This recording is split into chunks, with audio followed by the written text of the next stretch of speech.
असांजे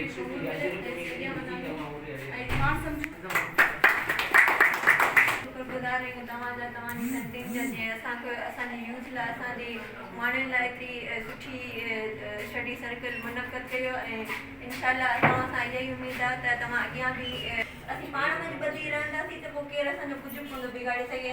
अगरि असीं पाण में जी विढ़ंदासीं त तूं कोन थो करे, आउं करे थी, ही कोन थो करे। असांजी बि सपोर्टर आहे, असीं चाहींदासीं अॼु गजर हुजूं। अॼु बि शादी आऊं त हैरान आहियां। फातिमा मस्जिद जेका लीडर आहे, जंहिं सां कमिटमेंट कई, उहा न आई। हिन फ़क़ति किथे ॿुधो आहे, पढ़ियो आहे त अॼु अची वई आहे।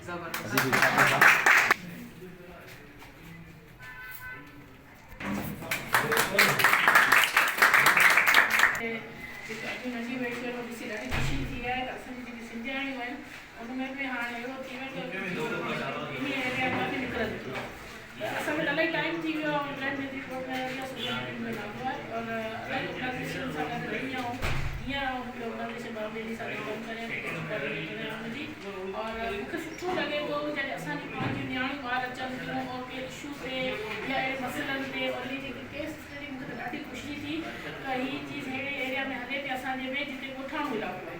उते ई नथो अची ॻाल्हि ईंदी, पर अवां जी ॻाल्हियुनि सां जेको फीडबैक अथई, जेको तव्हांजे मोबाइल में जेको तव्हां पढ़ियो पियो सिंधी ज़बान पंहिंजी, उहा जेकी तव्हां पढ़ी त असांखे इलाही मूंखे दिलि सां ख़ुशी थी कि असांजी जेकी सिंधी ज़बान अञा ख़तमु कोन थी आहे और हाणे अवां जे ज़रिए इहा हिकिड़ी पोखिजी वई आहे और इहा हाणे अञा पंहिंजी पूरी अञा अॻियां वई त मूंखे ॾाढी ख़ुशी थी।